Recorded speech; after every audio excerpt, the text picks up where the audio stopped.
귀로 여는 세상. 영심이의 책방에 오신 여러분, 환영합니다.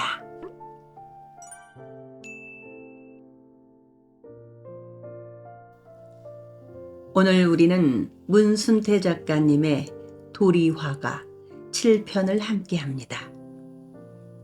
지난 6편에서 명창 송옥록에게 봉선이의 소리를 선보였지요. 타고난 재질이 있으나 선생을 잘 만나 공력을 들이면 좋은 소리꾼이 될 거라는 평을 받고 따뜻한 봄날에 다시 오마 약속을 하고 일행들은 순창, 전주, 임실, 삼례, 금산사, 부안, 선운사 그리고 고향인 고창으로 돌아왔습니다. 잠시 겨울을 보내고 전주로 달려가 양반의 신분으로 소리꾼이 된 권삼득 명창을 만납니다. 도리화가 문순태.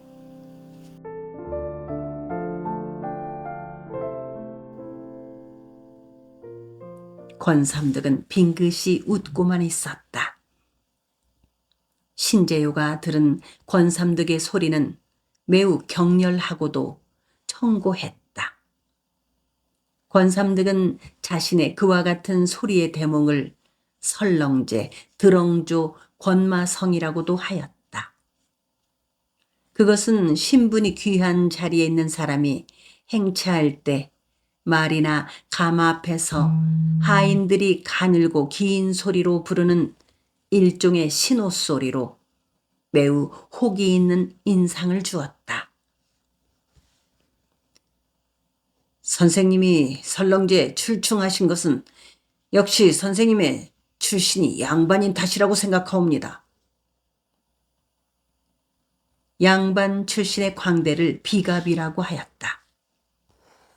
권삼득이 바로 비감인 셈이었다. 자네 북채를 잡을 줄 아는가? 권삼득이 윗목에서 북을 끌어당겨 신재요 앞에 밀치며 북채를 내밀었다. 겨우 흉내를 낼 정도입니다.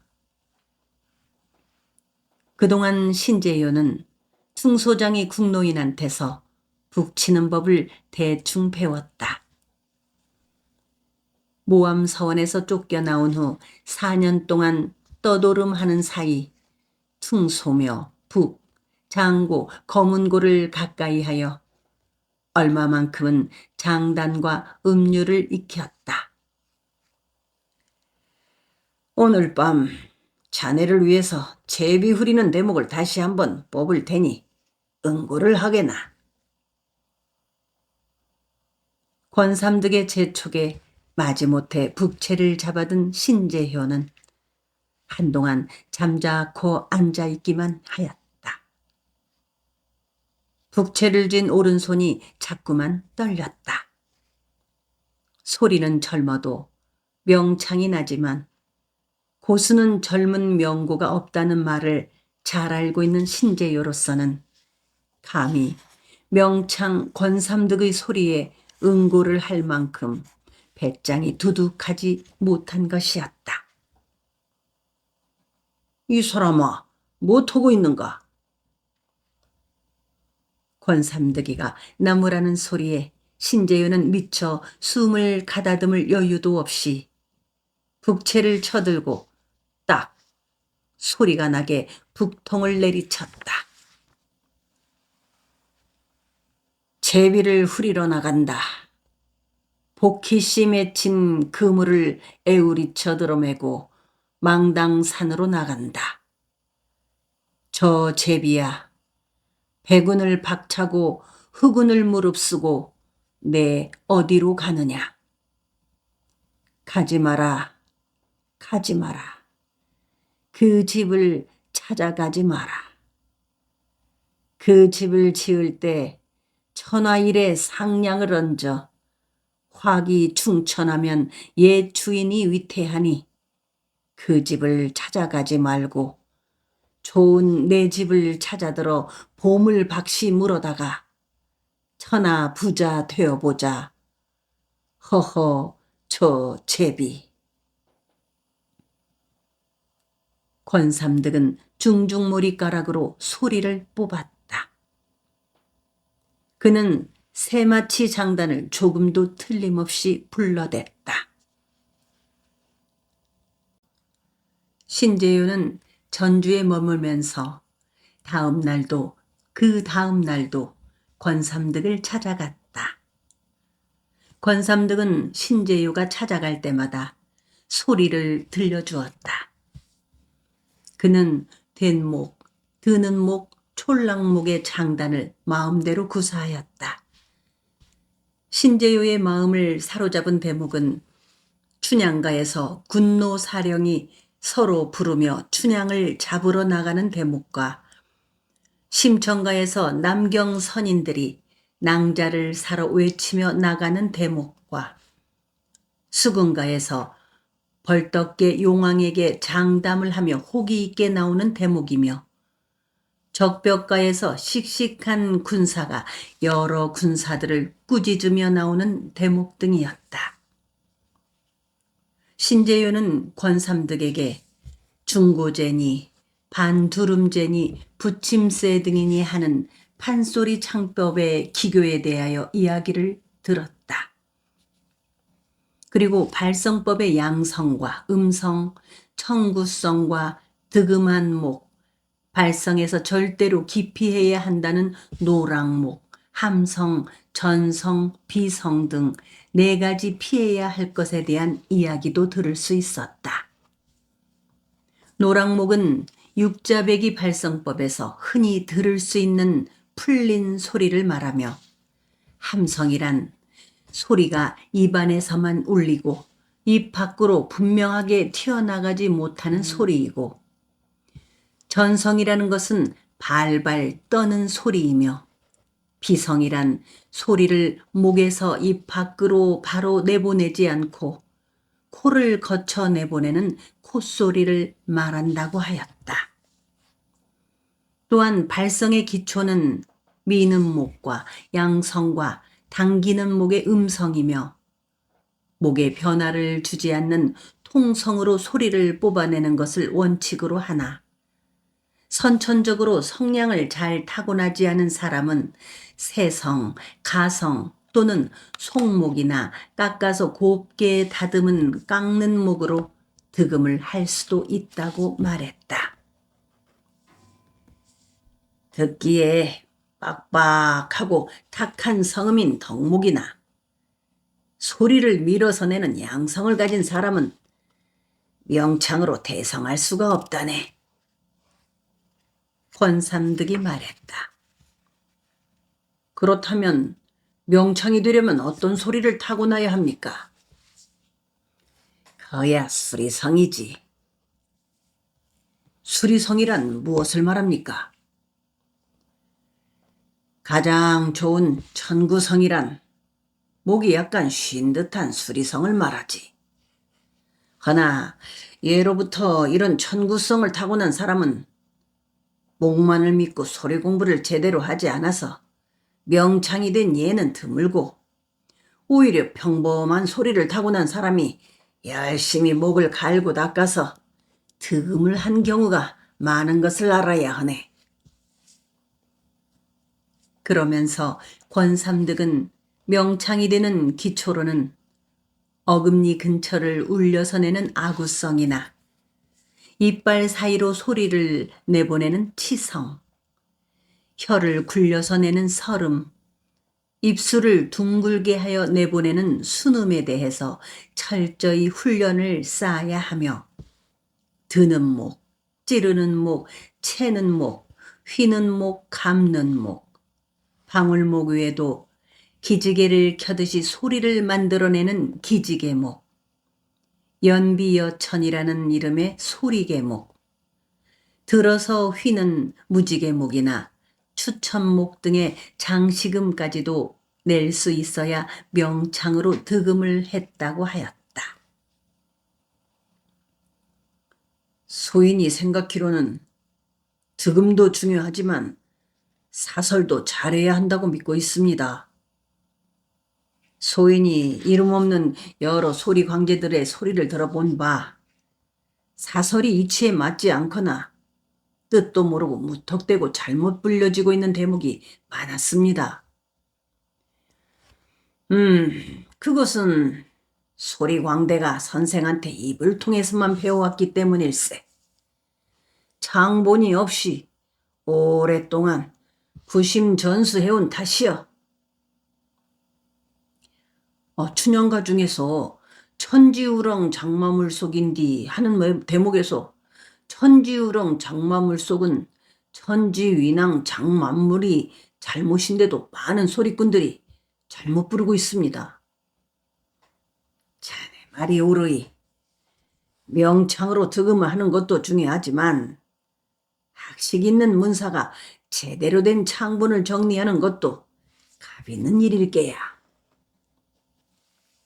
선생님이 그 일을 하시지요. 나는 소리광대일 뿐일세.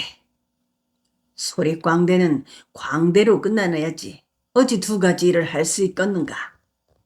하고 나는 이미 늦었네. 죽을 날이 머지 않았어. 그러면서 권삼득은 자신은 죽는 날까지 소리광대로 만족할 것이라고 하였다. 자네는 내가 젊었을 때 어찌나 소리가 하고 싶었던지 마부 노릇을 한 이야기를 들으면 깜짝 놀랄 것일세. 신재효는 권삼득의 그 이야기를 이미 들어 알고 있었다. 권삼득의 젊었을 때의 일이었다. 어느 봄날에 그가 나귀를 타고 한양을 가던 길이었다. 그는 도중에서 갑자기 소리를 하고 싶었으나 양반의 체면에 마상에서 목을 뽑을 수가 없어 말에서 내려 마부를 대신 말에 오르게 하고 그 자신은 견마자비가 되어 마음껏 소리를 하였다.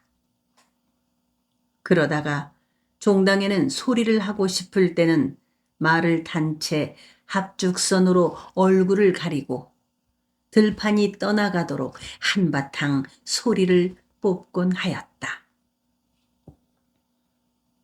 선생님은 소리로 황소를 울릴 수도 웃길 수도 있다는데 그것이 참말입니까? 신재효가 반신반의하는 태도로 물었다. 타고난 소리 광대라면은 금수를 울리고 웃길 수 있어야 할 게야. 그렇게 하실 수 있다고 들었습니다만. 글쎄, 모르겠네. 선생님은 황소를 웃게 하여 목숨을 구하셨다는데 그것이 헛소문은 아니겠지요. 그 무렵 전라도에서는 권삼득이 어전에 풀려가서 죽음을 당하게 되었는데 임금의 명령대로 황소를 웃게 하여 가까스로 목숨을 부지했다는 이야기가 떠돌고 있었다. 신재효는 떠돌이 소리 광대한테서 그 이야기를 여러 차례 들었다. 권삼득이 임금 앞에 나가 소리를 하게 되었는데 어찌나 소리를 잘했던지 임금이 감탄에 맞지 않았다는 소문을 듣게 된 어느 정승의 첩은 권삼득의 소리에 반하여 그에게 몸을 바치고 말았다. 이 소문이 임금님의 귀에까지 들어가게 되자 임금은 일개 비가비가 정승의 소시를 범하였다 하여 당장 권삼득을 잡아들이라는 어명을 내렸다. 임금은 붙잡혀온 권삼득에게 지은 죄를 따지자면 당장 효수할 일이로되 소리가 너무 출중하여 차마 죽이기는 아까운 터라 소리로 황소를 웃길 수만 있다면 목숨을 살려주겠다고 하였다. 그렇게 하여 권삼득은 정승의 소실과 하룻밤 정을 통한 죄로 목숨을 걸고 황소 앞에서 소리를 하게 되었다. 권삼득은 합죽선 대신에 수건자락을 오른손에 들고 소리를 뽑았다. 한참 촐랑목으로 구성지게 소리를 하다가 흥겨운 중중머리가락이 절정에 이르자 들고 있던 수건으로 황소의 콧잔등을 간지렸다. 그러자 아니나 다를까 황소가 고개를 쳐들고 웃었다. 임금은 거듭 감탄하고 후한 상까지 내려주었다고 하였다. 나는 어전에서 소리를 한 적이 없네. 허나 소리로 황소를 웃길 수는 있지. 권삼득의 말이었다. 그렇다면 어찌하여 그와 같은 소문이 났을까요?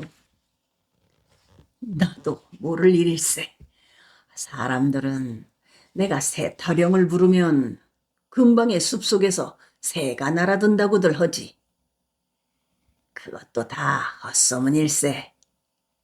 그렇지만 아무리 상청으로 소리를 뽑아도 새가 날아가지 않게 할 수는 있네. 권삼득은 자신 있게 말했다. 신재효는 권삼득이 익산으로 떠날 때까지 전주에 머물러 있다가 아흐레 만에 고창으로 돌아왔다. 그로부터 2해 후에 권삼득은 71살로 세상을 떴다. 신재효는 권삼득이 세상을 뜬 지 3년이 지난 봄에 완주 구억리 뒷산 작약골 이목정에 있는 그의 묘지를 찾아갔다. 민등한 산허리에 묘지 셋이 차례로 줄을 지어 자리하고 있었는데 맨 위의 것은 권삼득의 증조 세진의 묘이고 그 밑에 삼득의 선고 사무당 내연의 묘가 있고 맨 아래 권삼득의 묘가 자리를 잡았다. 마침내 제삿날이라 권삼득의 묘소에는 많은 소리광대들과 기생들이 찾아와서 분묘 앞 옆구리에 뚫린 깊이가 한자가 훨씬 넘는 나발통 같은 원추형의 구멍에 귀를 대고 있었다. 소리꾼들은 권삼득의 분묘에 뚫린 그 구멍을 소리바지 구멍이라고 하였다. 소리바지 구멍에 귀를 대고 명창이 되게 해달라고 발언을 하면 득음을 할 수 있다고들 하였다. 무덤 앞에서 제사를 지낸 소리꾼들은 저마다 차례로 줄지어 소리바지 구멍에 귀를 대고 소리를 받고 나서 한바탕 돌아가며 흥겹게 소리를 뽑고 돌아갔다. 신재효는 권삼득이 세상을 뜬 후에 해마다 제삿날을 맞아 구억리 묘소에 찾아가곤 하였다. 제사에 참여할 때마다 고창의 소리 광대들과 기생들을 데리고 가서 소리바지 구멍에서 소리를 받게 하였다. 권삼득은 신재효의 아버지와 동갑이었다. 그 때문에 그는 권삼득이 세상을 뜬 후에도 아버지를 섬기듯 제사에 꼭 참여하였다. 권삼득에게는 시헌, 기헌, 승헌 세 형제가 있었으나 2 형제는 신재효와 나이 차이가 많아 형님으로 우애하였고 셋째 승헌과는 친구처럼 가깝게 지냈다. 고창 기생 개항이 신재효는 아버지의 명에 따라 고창 관아의 이속이 되기로 작정을 하고 집안 살림을 돌보는 데 주력하였다. 그렇다고 해서 소리를 멀리 하지는 않았다. 그의 주변에는 언제나 근동에 이름 있는 소리 광대며 소리 기생들이 몰려 있었다. 충소장이 국노인도 그의 집에 머물게 하였다. 국노인은 신재의의 보살핌으로 병도 고쳤으며 어느덧 고창에 와서 관약방댁 식객이 된 지 수년이 지났다. 신재유의 아버지는 아들이 이속이 되기로 작정한 후부터 그가 소리 광대며 소리 기생들과 어울리는 것을 탓하지 않았다. 기실은 신재유의 아버지도 가무 음곡을 좋아하였는지라 집에 소리꾼들이 들락거리는 것을 은근히 즐기고 있는 터였다. 특히 신재유의 아버지는 국노인의 퉁소 소리를 좋아하여 마음이 울적할 때면 국노인의 퉁소 소리를 청해 듣기도 하였다. 봉선이도 고향에 와 있었다. 봉선이는 남원 송홍록의 문화에서 서너 달가량 머물면서 소리 공부를 하다가 아비가 갑작스럽게 병을 얻어 세상을 뜨는 바람에 잠시 집에 돌아와 있다가 어느 날 돌연히 고창으로 신재효를 찾아와서는 기생청에 들어가겠다고 성화였다. 신재효는 처음에 봉선이한테 제발 남원 송홍록 선생 밑에서 소리 공부를 계속하라고 어르고 다그쳐 보기도 하였다.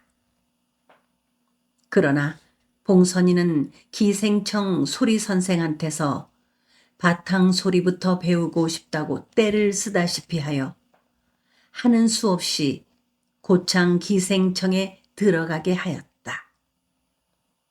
신재효는 자주 기생청에 찾아가서 봉선이가 가무 음곡을 익히는 것을 구경하곤 하였다.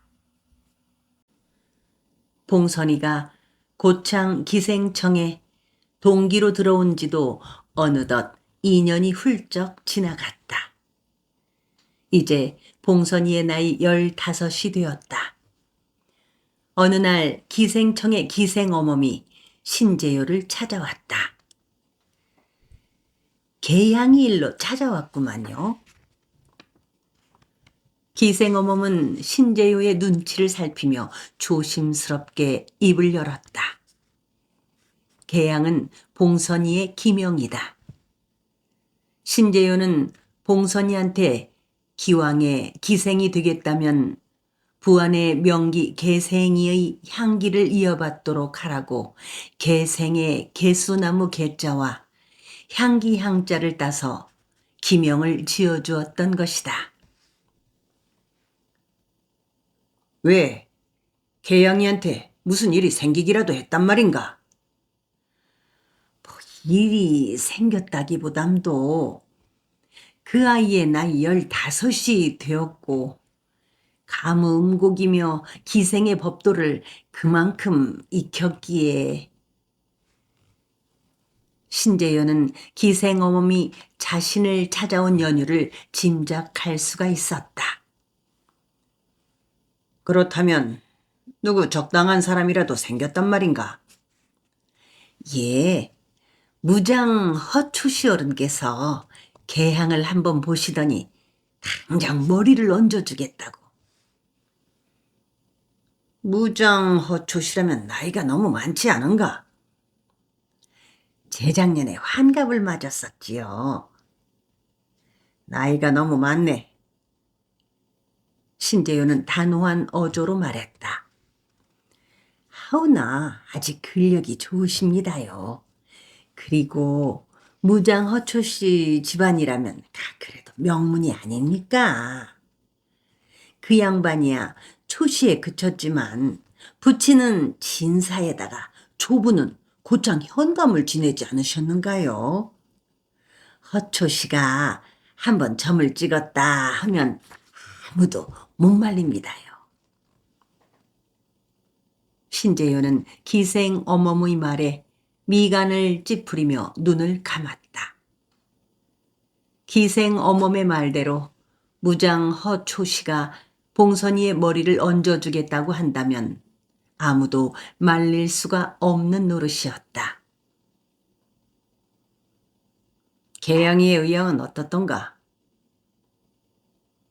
한참 있다가 신재효가 물었다.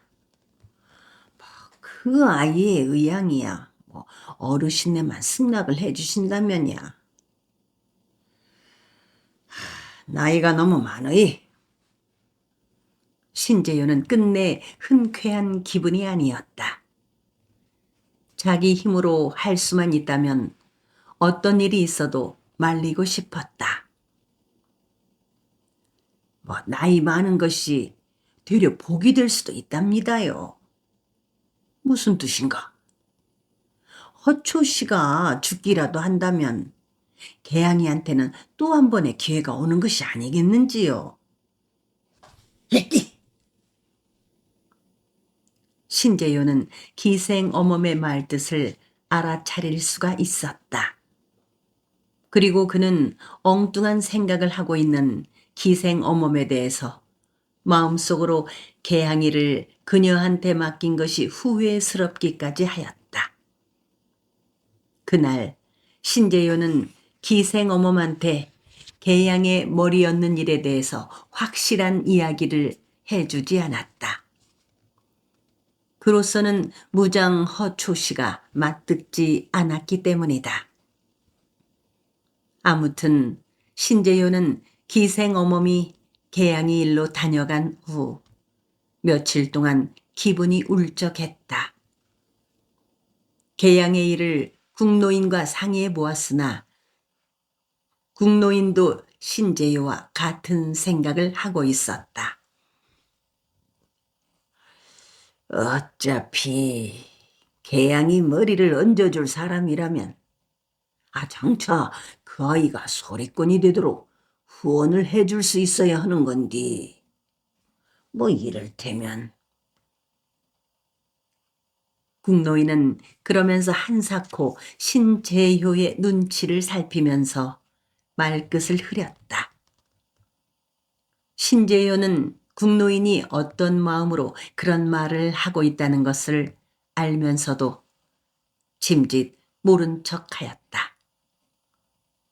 국노인은 신재효가 계양이 머리를 얹어주기를 은근히 바라고 있는 듯한 눈치였다.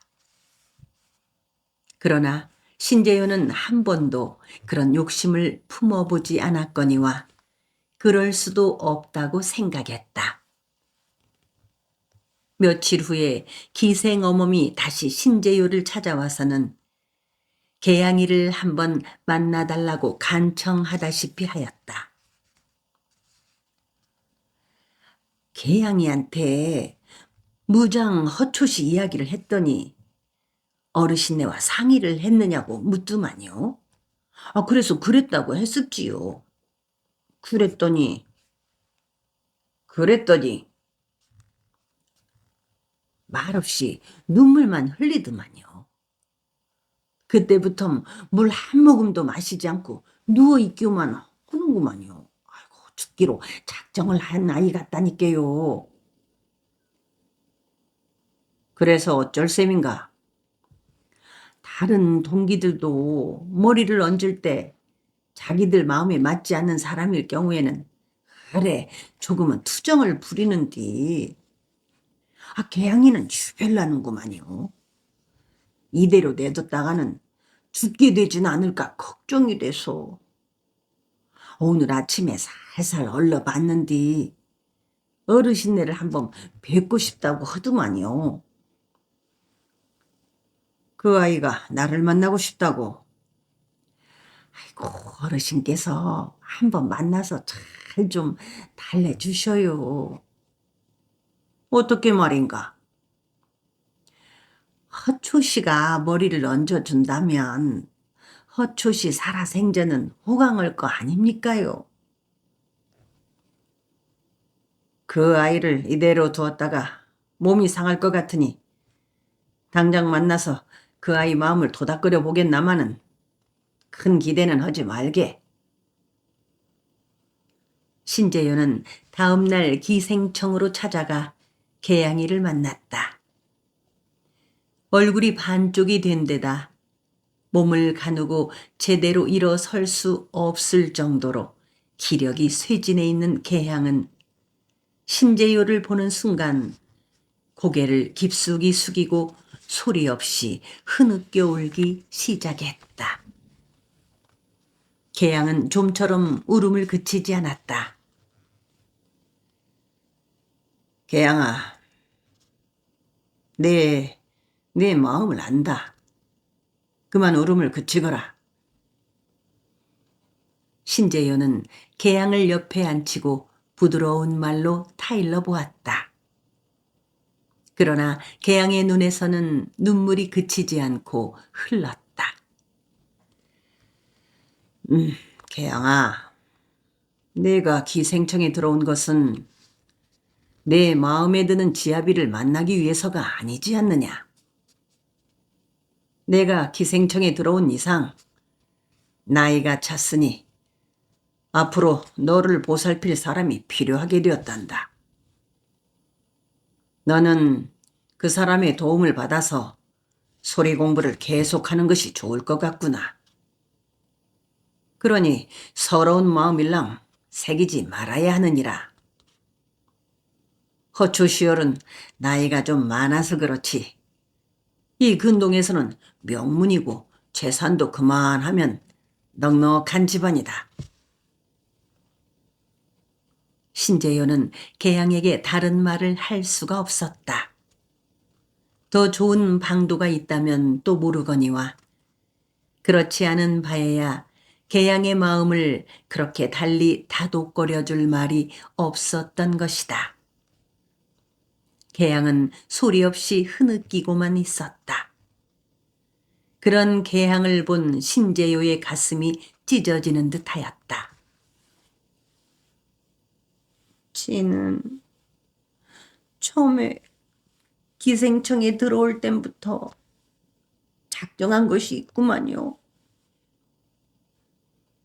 개양이는 고개를 숙인 채 흐느낌을 참으며 말했다. 그래, 말해보거라. 내 흉중에 있는 생각을 죄 털어놓거라. 쥐는 기생청에 들어올 때부터 나이가 차면 어르신께서 쥐 머리를 얹어주실 것으로 알고 있었구만요.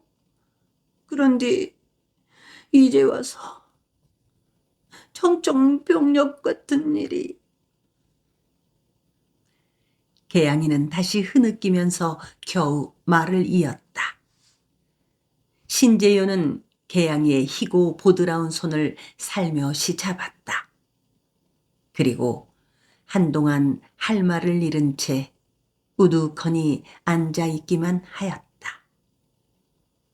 신재효는 그제야 개양이가 한사코 허초시를 마뜩찮게 생각하고 있음을, 또한 식음을 전폐한 채 하염없이 눈물만 흘리고 있는 연유를 알아차릴 수가 있었다.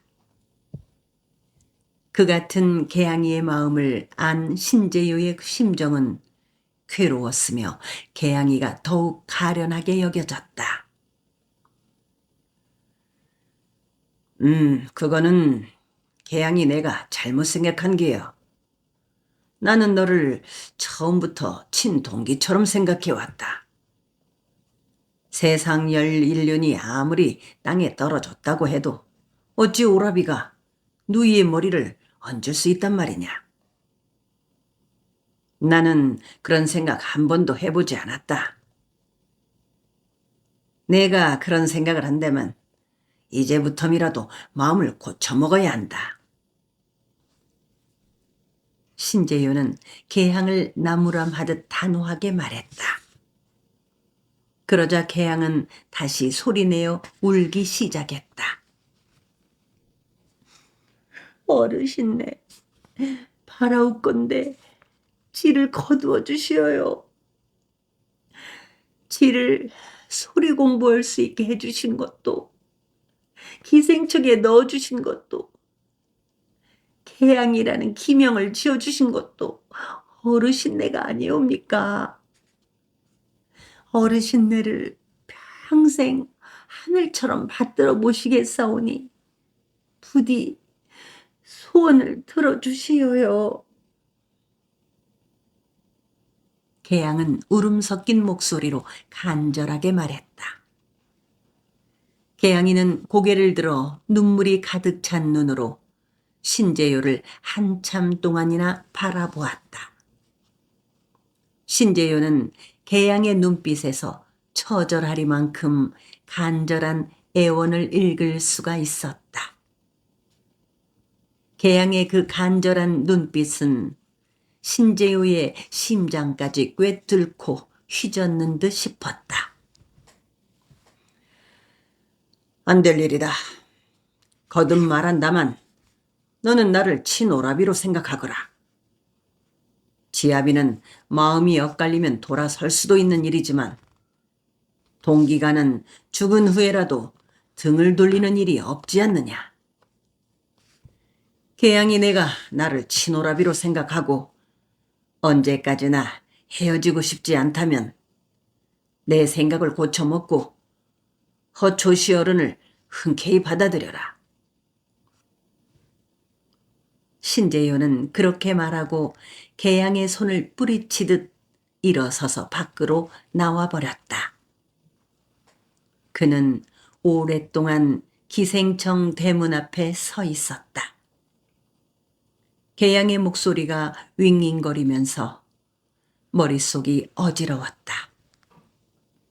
그는 그 길로 며칠 동안 산천 경계나 유람하고 돌아올 생각이었다. 그 길로 초산으로 가서 금선이부터 만났다. 금선이는 예나 다름없이 기생집에 도사리고 있었다. 그녀는 신재효를 반갑게 맞아주었다. 금선이가 개양의 소식을 물었으나 그냥 잘 있다고만 말해주었다. 금선이는 그때까지도 소리광대가 되는 꿈을 버리지 않고 있었다. 그녀는 아직도 근동에 송홍록이나 엄계달, 모홍갑 같은 소리꾼들이 왔다 하면 손님 시중을 들다가도 명창의 소리를 들으러 뛰쳐 나간다고 하였다. 신재효는 금선이를 만나서 술만 마셨다. 취하도록 술을 마셨지만 그의 귓속에서는 봉선이의 흐느낌 소리가 멈추지 않았다. 봉선이를 다시 볼 수 없을 것만 같았다. 초산에서 하룻밤을 묵은 신재효는 전주로 갔다. 머릿속에서 봉선이의 생각을 지우기 위해 발걸음 닿는 대로 훌훌 돌아다니고 싶었다. 전주에는 권삼득이 세상을 뜬 후 모흥갑이 와서 살고 있었다. 모흥갑은 원래 죽산 태생이나 소리꾼으로 명성을 얻은 후부터 전주 난전면 귀동으로 옮겨왔다. 신재효는 전주에 들를 때마다 귀동으로 모흥갑을 찾아가곤 하였다. 신재효가 모흥갑을 처음 만난 것은 바로 1년 전 전주 다가정에서였다. 그때 모흥갑은 다가정에서 수천 명의 군중들이 모인 자리에 나와 소리를 하고 있었다. 그때 들었던 모흥갑의 이별가는 참으로 심금을 울려줄 만큼 절절했다. 그 무렵 살아있는 소리꾼으로는 송흥록과 염계달, 모흥갑이 최고로 손꼽혔는데 특히 모흥갑의 적벽가는 아무도 따를 사람이 없을 만큼 뛰어났으며 그의 덜미 소리는 심리 밖까지 들린다고들 하였다. 모흥갑은 아무 데서나 소리를 하지 않았다. 그는 군중들이 많이 모이지 않으면 입도 뻥끗하지 않았다. 신재요가 전주에 가던 날은 마침 장날이라 다가정에는 많은 사람들이 모여 있었다. 그러나 소리꾼들은 한 사람도 눈에 띄지 않았다. 이거 누구요? 여기는 어쩐 일이요? 다가정에 발을 들여놓는 순간 여기저기서 신재효와 안면이 있는 사람들이 그에게 다가와서 아른채를 하였다. 그들은 재산은 넉넉하나 양반이 아니라서 장터나 기생집을 출입하며 가물을 즐기는 전주 근동의 중인배 젊은 한량들이었다. 따지고 보면 신재효의 처지와 비슷한 젊은이들이었던 것이다.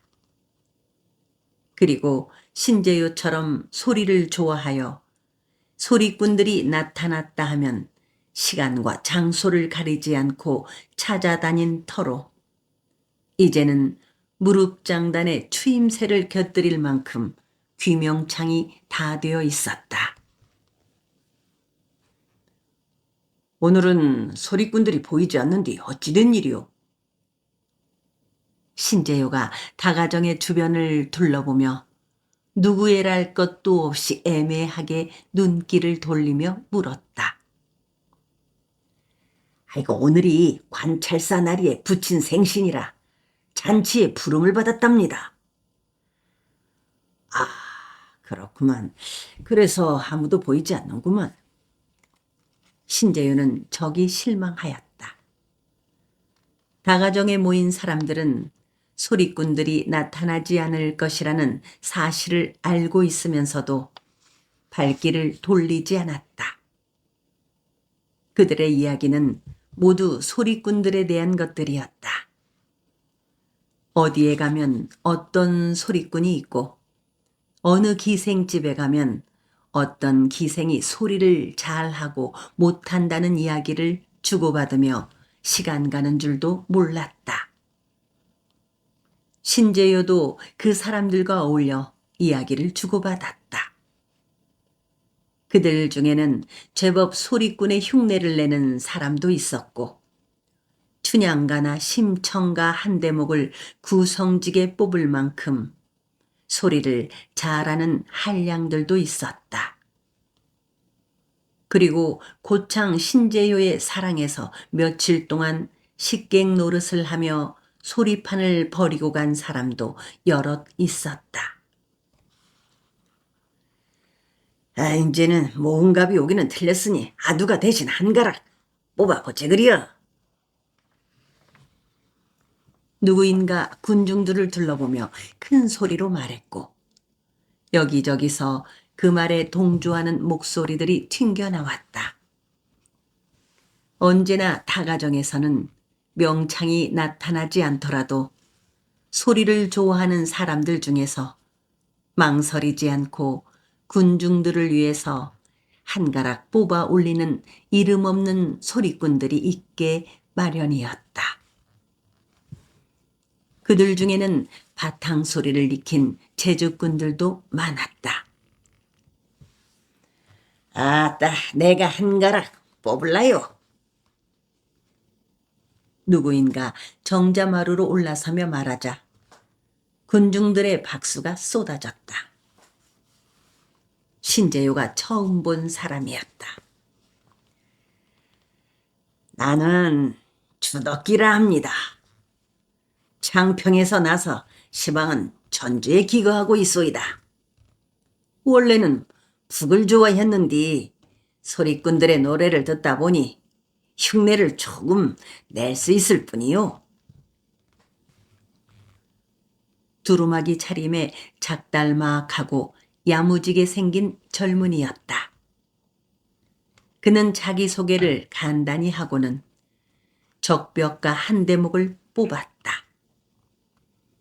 갑자기 다가정의 분위기가 숙연해지면서 여기저기서 무릎장단 치는 소리와 추임새가 튀어나왔다.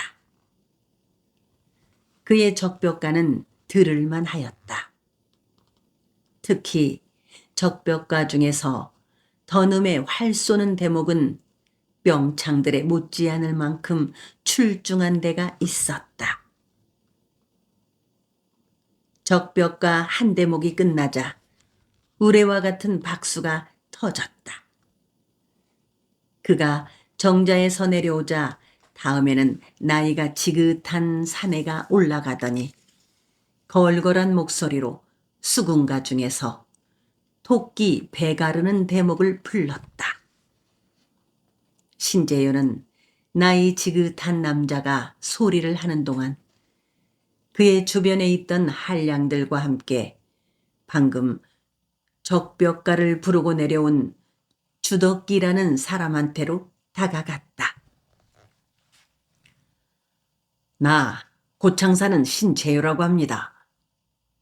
적벽가 잘 들었소이다. 활 쏘는 대목이 참 좋습디다. 신재유는 스스럼 없이 주덕기에게 수인사를 청했다. 그리고 그들은 잠시 후 다가정에서 가까운 주막에 들러 술판을 벌였다. 노형은 누구한테서 소리를 배웠소이까? 술잔이 두어 순배에 돌아가자 신재유가 주덕기에게 물었다. 배우기는요, 그냥 기동량이지요. 어느 분의 소리를 좋아하시는데요? 처음에는 김성옥의 단장곡이 좋았는데 그분이 세상을 떠난 후로는 송응록과 모흥갑의 소리가 제일 좋습디다. 신재유의 물음에 주덕기가 대답했다. 송명창은 만나봤소? 담원으로 한번 찾아갔다가 못 만나고 왔소이다. 4달에나 다시 찾아갈까 합니다. 지는 송명창의 고수가 되는 거이 선이다. 신재윤은 주덕기가 소리꾼이 아닌 고수가 되고 싶어 한다는 말에 척이 놀랐다. 그만한 바탕 소리와 재질이라면 명창이 되고자 하는 꿈을 꾸어 볼 만도 하다고 생각했기 때문이다. 송명창을 만나러 갈 때 나와 동행을 하십시다. 나도 송명창을 만나보고 싶소이다. 신재윤은 주덕기에게 언제든지 남원으로 송명창을 만나러 갈 때 고창에 들러 같이 가자고 하였으며 주덕기도 그렇게 하겠노라 대답했다. 다가정에서 만난 소리 좋아하는 한량들과 어울려 하루를 보낸 신재윤은 여산 강경으로 올라갔다가 다시 김제를 거쳐 집을 떠난 지 열흘 만에야 고창으로 돌아왔다. 며칠 동안 소리를 좋아하는 한량들을 만나고 소리꾼들의 소리를 들은 신재윤은 다시 머릿속에 수많은 사설들이 모여 부스럭거렸다. 이제 그는 소리의 사설들을 대충 외울 수가 있게 되었다. 소리꾼들마다 사설이 다른 것을 발견하고 어떻게 하면 똑같이 정리를 할 수가 있을까 생각하였다. 그가 열흘 동안이나 고창을 떠나 있었던 것은 개양이의 머리 얹음을 보지 않기 위해서였다.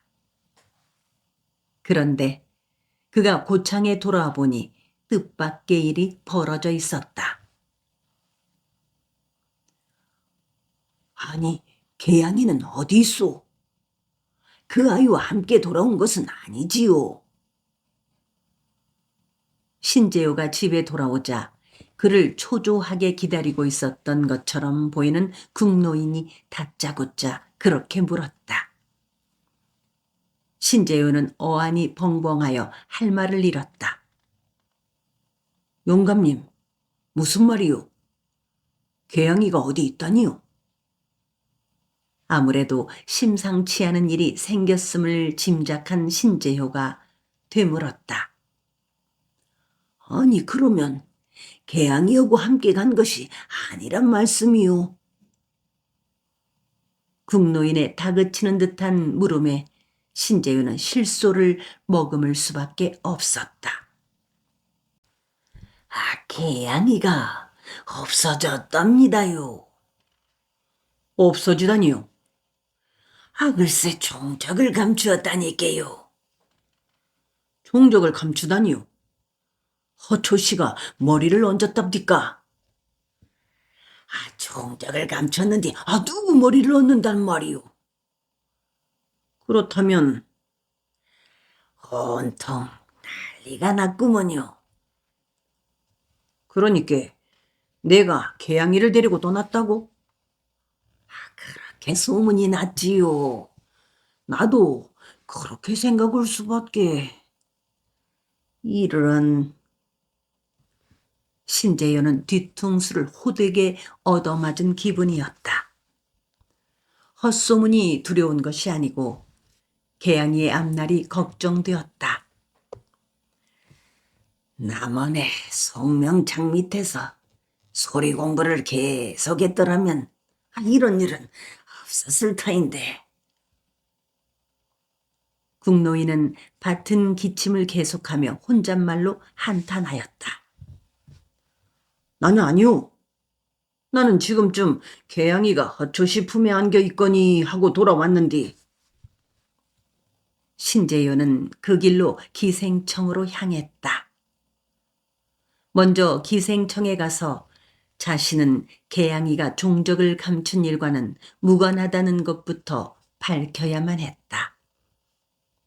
국노인의 말을 들어보면 공교롭게도 그가 고창을 떠나던 날 개양이도 자취를 감추어 버렸다고 하니 그런 소문이 날 수밖에 없었으리라고 생각했다. 기생청 어멈은 신재효를 보자 놀라움과 원망스러움이 범벅된 묘한 눈빛을 하면서 국노인이 그랬던 것처럼 개양이 어디 있느냐고 따졌다. 기생어멈은 혹시 신재효가 개양이를 데리고 왔나 싶어 대문 쪽으로 연신 초조한 눈길을 보내기까지 하였다. 신재효는 기생어멈을 데리고 방으로 들어가서 자신은 개양이가 잠적한 것과 상관이 없음을 되풀이하여 말해주고 오해를 풀어주기 위해 그동안 전주 다가정에서 소리를 좋아하는 한량들과 어울렸던 일이며 여산, 강경 등지를 돌아다니다 온 내력에 대해서 소상하게 말해주었다. 아니 그렇다면 그년이 어디로 갔단 말입니까? 하늘로 솟았답니까? 땅으로 꺼졌단 말입니까? 도대체 그년이 어디로 갔다는 말이요요? 기생어멈은 아무래도 신재효의 말을 믿지 않는 듯 싶었다. 조시 어른께서 불효령인 이를 어쩝니까요? 그러면서 기생어멈은 신재효한테 매달리며 개양이를 찾아달라고 간청하는 것이었다. 신재효 생각에 개양이를 찾을 방도가 없을 듯하여 시원스럽게 대답을 해주지 못하였다. 아이고, 어쩌시 노여움을 어찌옵니까요? 그 어른이 그냥 계시지 않을 터인데. 그럼 허초시 어른도 내가 개양이를 빼돌린 걸로 알고 있다는 말이오? 신재효의 닭달에 기생어멈은 무겁게 고개를 끄덕였다.